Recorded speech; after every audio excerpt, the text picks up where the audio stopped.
Welcome to One Word a Day. I'm Sophie, your pilot into the universe of Chinese. Let's finish the second half of the farewell poem. So yesterday we talked about how the friend is going to talk about the departure and the destination and the timing of that, which is the smoky flower blooming March time. And now this is after the departure, not the traveler. Traveler is gone. This is the local who stayed there and seeing the departure. This is what he see. 孤帆远影碧空尽. This is solo sail, just one sail. 远影 becomes a far shadow. 碧空尽. The 空 actually means the sky or the clearing in a faraway place. And we can imagine, well, at least in my mind, I always imagine because the friend supposedly take the boat down the river, go to Yangzhou. And here, 碧空尽 means you're looking at a far away when only a sail, a single sail, becomes a faraway shadow, then the clear sky, almost like that's where it's disappearing when it reaches horizon, right? So that's where the land and the sky are merging, and that's where your eyesight are going to see this sail, and then you're going to see just slightly above it this clear emptiness, which is the sky, to the very edge. 近 means the very edge of the world, out of your vision, right? Because it's a horizon we're talking about. 惟见长江天际流. So now even the boat departed and it's going to turn around the horizon, disappearing around the corner of the earth, basically. And then you're only going to see this long river. Changjiang is this W-shaped longest river in China. 天际流. Here we're talking about the horizon. We call it the 天际, the sky boundary. That is when the land, when the earth and the sky, heaven and earth touch in our vision, of course. It's not touching, but in our vision, we call it 天际, which is the sky boundary, which is the horizon concept. And that's the only thing you see, that you're going to see this long river going to flow all the way to the edge of your vision, to the edge of the sky. Okay. So that gives you the sense of you're the one left behind, your friends is gone, and now you're seeing this long river continue flowing. And the river is doing its river thing, regardless what humans are feeling and doing. And that's a common sentiment of Chinese, I guess, universal as well, of we're so small, we're so temporary. The world continue runs with or without us, right? Even if your world probably completely changed when your old pal is gone and you see that boat far away disappearing, and then the long river continue flow, just business as usual. Okay. All right, one by one. 孤帆. I like my translation. Solo sail. Same four-letter English word next to each other and matches well with 孤帆. 孤 means solo, means originally it means orphan. And in English, orphaned means no parents, both parents not there. But in Chinese, originally it means no father, means 孤. I don't know, Chinese doesn't count mother as the parent there, but at least that's the original meaning. Consider 孤 means fatherless child. Okay. And the school is made of baby sign, big head, arms reaching up, torso, no legs feature yet. That's baby, infantile. Okay. Then the melon growing on the, I guess, on the frame, because melons are often um, growing on top of a shelf, right? It's about a shelf, but something will have to hold it up above ground, and that's how the melon would look, kind of like a teardrop shape, right? And this is the melon. Melon is going to drop when it ripes, detached from its vein. So almost symbolizing this gua symbolizing it's its own entity, and it's going to be detached one day. And even if it's our food source, but if humans want to project our own humanly experience onto a melon, that paired with the baby give you the sense of the baby doesn't have anybody around it. It's itself hanging on the vein without a parent, without father over there. It's just growing on its own. So that gives you the sense of solo, this fatherless, this out of no community, no support network to this child. This is an orphan child. And even if it's packed with this pretty unfortunate setting, when it paired with a sail, it means a solo. There is no group. It's not from a clan or cloud or group of sails. It's just one single sail. Okay. Sail is made of the wind, naturally, sail, powered by wind, and then the horse symbol on the left side. So Chinese use four legs and the tail and the manes of the horse to depict the main features of horse. And the horses, I guess in ancient times, to a human society, horses would be the fastest runner thing, because we don't normally see a leopard, right, running across a yard, but probably you can get to see a horse. So horse means speed. And when you have the wind power, okay, wind is made of the worm getting out of its, popping out of a seed, popping out of its pod. So above is the pod popping moment, and you have a worm coming out of it. That's the moment when the wind starts to pick up, when the worm's popping out of its shell. So this wind paired with fast runner horse together means sail. So probably because it's wind powered and it's speedy together, it makes the function and how it functioned as sail. Okay, yuan, we have the foot symbol with three strokes. That means walking. By the foot symbol, which is big toe, pinky toe, the rest of the toes, kind of cactus looking thing, is an abstraction of three-toe foot. And then we have three strokes, means footsteps. Of course, it's not just you don't just walk three steps. It means reoccurring pattern of your footsteps. It's actually made from your left foot. We have right side as well. That letter eventually, the right mirror image of the right footstep was omitted. Eventually, we just use the left side. It's enough. And weirdly, we use the left side footstep paired with the right foot. And they appear together to mean walking. And then we have the clothing symbol. So this is the wrap neckline, ancient Chinese most common clothing seen neckline, closure. And then we have the back side of the neckline, I guess. And then we have the upward pointing plant symbol and oval shape. So this oval shape, I mean, originally I see this yuan, probably that's easier to explain, is almost like this person, this head of that person, where in that clothing, covered with a cone-shaped Chinaman's head, a head, and then covered by this camouflage thing, like the grass covering over it, because there's a plant symbol on top of it.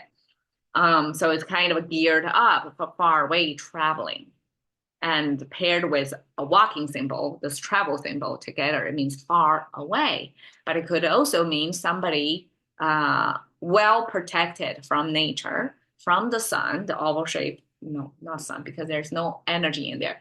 Could be land, okay?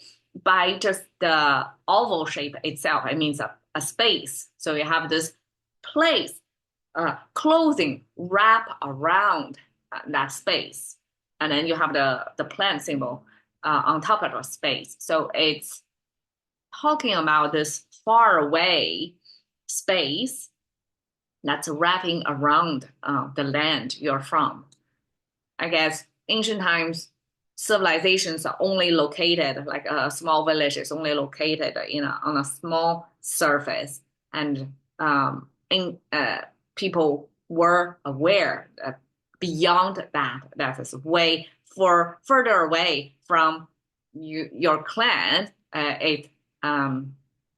it's like more wrapping around whatever land that's usable for humans. That you settlement already, and then far beyond that, like a clothing wrap around that. That's the wilderness. The what's represented by the plant symbol. So if you walk to that far, then that's far enough in ancient scale. Okay, and then Jing, we have this Jing on the bottom and the sun on the top. So Jing is made of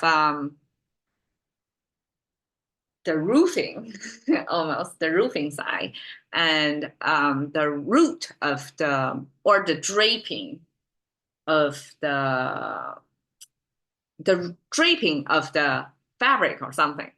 And then we have the window there. So Jing altogether, it means the capital of ancient. So here I'm kind of, okay, roof means architecture, right? And here means a piece of land. And then it's rooted down on this land with a roof on top of it. So it's probably an occupied, like a bigger settlement that's roofed out, that humans build on top of this piece of land, rooted down, right? So settled down on there. And then we have the sun symbol on top of it. So the sun is a natural thing. And then you have the Jing, the capital, is a human-built city block, basically. And then you have nature and human both together means scenery. So without the right three strokes, here it means scenery. With the three strokes, it means the patterns showing next to the scenery. And my reading of that is the shadow is made when the sun comes out and is blocked. And from this picture, almost like blocked by that rooftop. And then you can see shadows forming because of the roof blocking the roof blocking the sun. Okay, that's yang, shadow. 碧空尽, 碧 is a type of jade. So this three horizontal line connected with one vertical line is ancient jade storage method. So it's almost like in a disc shape and string them together. So it's easier to store them.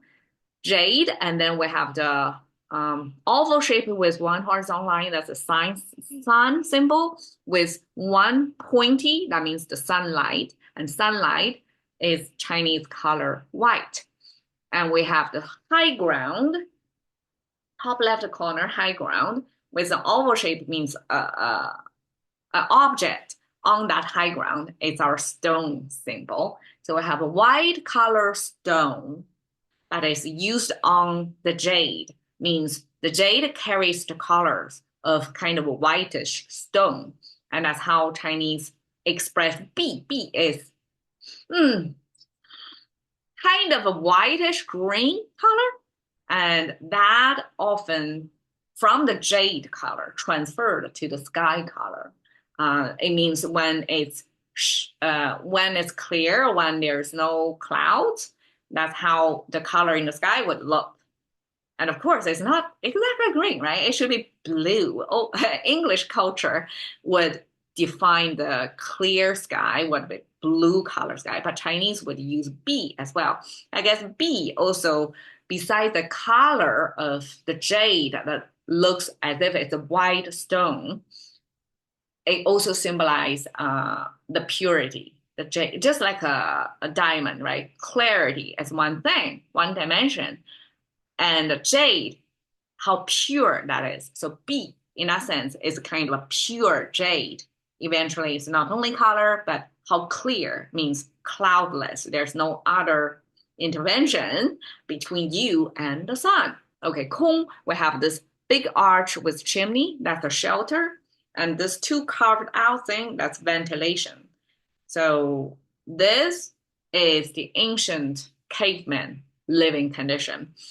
Before we can build a self-standing architecture, we have to find good quarters in nature available to live in, which are caves. And the good feature of the cave, good for habitat, is with ventilation, with air channels that you don't get suffocated living in there.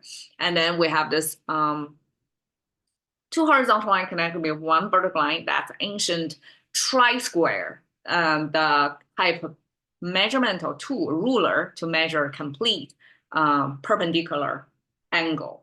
And that as ancient craftsmen, or you regard it as engineering in today's sense. And we have this cave engineering. So engineered cave means this cave humans took as a quarter, as a living quarter, as a shelter, is carved out with human engineering. So it's not a natural, completely natural. Probably in nature, it provides a frame, but people, when they took it as a living quarter, they're going to further empty it out so that you can move in, you can move your stuff. And I'm not sure ancient times stuff was a thing, but it came with a meaning of empty. So I would imagine to make the cave ready for humans to live, you have to engineer, you have to take out, empty out the cave further. Okay. So we have 空, empty, 闭空 together. Chinese use 空, emptiness, to mean sky. It makes sense too, right? Because it appears to be emptiness out there, and that's our sky. And clear emptiness, 闭空 means clear sky. And 尽, we use three-finger hand symbol holding brush to brush over this dish. So dish brushing was a thing. Still, probably today we use dishwasher, but ancient times to clean your eating utensils, you have to brush it really thoroughly. Considering the ancient times, how the hygiene was working. So clean brush was a necessity. So that brushing the dish itself implies you have to do a thorough job. So by thorough, eventually extended to the completeness, the very edge, you exhaust, however you can clean it to the 100%. And then that means the edge, the very end of it. So 孤帆远影碧空尽 describes this solo boat, right, with a sail. And when it travels far away, you only see the shadow of it. That's far. And connected on the background, right there, is this clear sky, clear emptiness. And the 尽 is the very edge of it. And then, well, that's how it looks. 惟见长江天际流 长 river. Long river, we use long hair. So this is a human figure. Not two legs, but front side of the body and back side of the body is human. And then we use one horizontal line to mean it's the top of the human, which is the hair. And we kind of scale it up. It looks like messy hair. So we use hair to imply things are long, because in ancient times, everything you're born with belong to your parents. They create you, they loan it to you, and you're not allowed to alter in any way. Tattoos? No. All right. Cut your hair even was a big deal. At a certain transitioning of, in later years, the Westerns would recognize Chinese men wear this pigtail thing, derivative term, that was enforced on the last dynasty's people's previous hairstyle doesn't look like that. And you're not supposed to shave off the front part of your hair at all. And that's alternating what's given from your parents, and that's a thing. And so I would imagine when the character use the hair, human hair, to signify long, because in ancient times you don't really cut your hair; it's going to be long. All right, so okay, 长江 is the long river. We have the water sign, and then we have this perpendicular thing. I'm not sure Changjiang is actually involved in any of civil engineering to make the river flow better. That involves a certain of engineering over there, but that's how Chinese express the long river. And 惟见, wei, right now it translates as only, but originally it means a kind of ruminating mental activity. We use heart symbol. In general, categorically, if you see a heart symbol, that means we're emotionally or cognitively processing something there. And then we have the bird symbol on the right. So bird symbol, fluffy hair, right? And the beak, eye, and the tucked away, streamlined body. The bird paired with heart together, it means you're kind of overthinking, ruminating over something, as if you're, in English, we say monkey brain, right? But Chinese say bird heart. Same thing. And eventually that, overloading of your thinking become the only, because when we overthink, we tend to have tunnel vision. We're kind of fixated on something, and that becomes the only thing that in our awareness. But okay, 惟见 eventually becomes only. See is human see. Okay, we have this human symbol and have this big verticalized eyeball sitting on top. So it's kind of a zoom in view of your main organ in this sense. Your whole body have a whole set of apparatus to detect the outside, the environment, right? But here, eyeball was emphasized. And this human is 2 strokes over here, look like this, front side, back side, and attached to this eyeball is emphasizing it's human see, meaning it's biased see. It's just one eyeball. You're not going to see the full picture. That's in many different Chinese characters, that's kind of embedded value in there. Like we recognize we are limited in how much we can see. How much truth? It's always partial truth that we see. So it's biased see.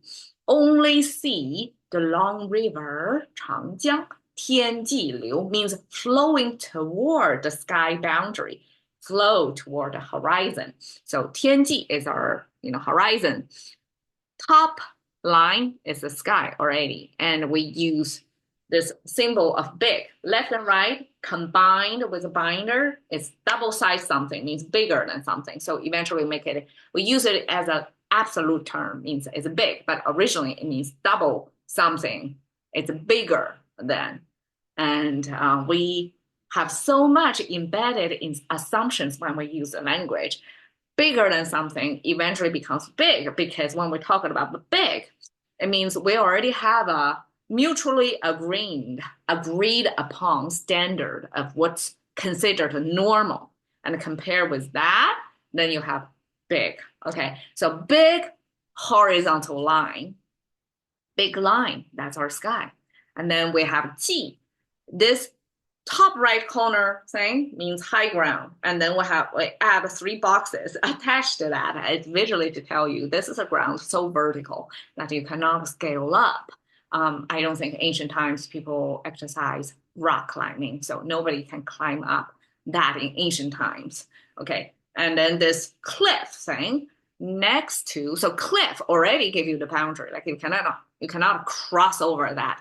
And on the right side, it is animal sacrifice. Okay, animal sacrifice. It's made of meat symbol. We have this omega sign looking shape with 2 stripes. That's the stripes on the meat plus 3-finger hand symbol. So somebody is holding meat. Okay, sacrificing. So it's administered by human hand, but sacrificing animal meat. And then we have this table, supposed to be the divine decoder. I always call it the divine decoder. Two horizontal lines, heaven and earth, and three vertical lines, past, present, future. So we have the space and we have the time together to map out. It's almost like a grid line for us to pin down when and where. And this when and where is our kind of coordinate system to decide what's going to happen. And that's ancient times oracle, or people who have this special ability to read, to forecast what's going to happen. And that's associated, like for you to be able to communicate to the divine, right? Divine decoding, right? Often paired with sacrificing. And that's probably culturally true for many, many different tribes. To survive, it's a power way beyond you. It's beyond your understanding. So whoever can oracle, reading, tell people what to do, to stay away from harm, or to bring us all to harvest, was a big deal, and still a big deal today, right? So that animal sacrifice paired with this cliff image together actually means a particular thing, which is the meeting of the two walls. So we have a wall in a room. It's the corner of the wall. So what is the corner of the wall? It's the wall in two different directions. When they meet, having this usually right angle in between them, right? 90 degree like this, but it's a wall. And Chinese use that as the ji, use ji to denote this wall cornering position. And when I'm thinking about that, in today, when we say ji, it simply means boundary. And I often reduce it to just one dimension, just almost like a draw a line. That's the boundary. But in ancient times, this ji actually used in a 3D space. We use these two panels of wall. Each wall is a three-dimensional thing, right? And when they meet in space, actually it's each wall is a two-dimensional thing. When they meet, form this corner, it's a three-dimensional thing. And when one dimensional meet another dimension, when they meet, that becomes the boundary. I mean, how deep is that? It's almost like mathematically, you can think about anything in multiple dimensions. And when the two dimensions meet, that's the boundary, that's the ji. And the tianji is the sky's boundary, because the sky supposedly is going vertically, right? We have 9 levels of sky. It's going this way. And when the sky is meeting with the ground, and this horizon is how Chinese set the boundary of the sky. That's the corner of sky on the earth. Okay, flow. We have water sign, 2 water signs together. And the left side is water in nature. The middle is continuous stream. On the side, it's interrupted. So it's 5 strokes total. This water sign is uninterrupted, continuous flowing. So you can imagine that's a smooth flowing, no currents, no tumbling, until it meet this blocker and have this arrow. Means in spite of the blockage, the river is going to continue flow. That's how flow works in nature. It's regardless of, I guess, a water dam or however humans build things. The water has to flow. Cannot really stop it for too long. Okay, so 惟见长江天际流 is the friend left behind after seeing the boat of the friend's departure on. After that scene, just, getting sentimental, and a way to digest that sense of loss, sense of being left alone or left behind, is to see this long river going to continuously flowing into the sky boundary. And the rest is leave for individuals packing in our personal experience about how, farewell, departuring, and we are left behind. We see our environment kind of objectively continue doing their thing, but our internal world feels like completely changed by that departure. That's how farewell feels like. And this is the best I can capture that 惟见长江天际流 kind of this river meandering through the valleys of this mountain range until the very edge of the 天际, the heaven and the earth meet on this corner, this boundary, and you're going to see the river just flow all the way out of the horizon of yours. There you go. Thank you for your time. See you next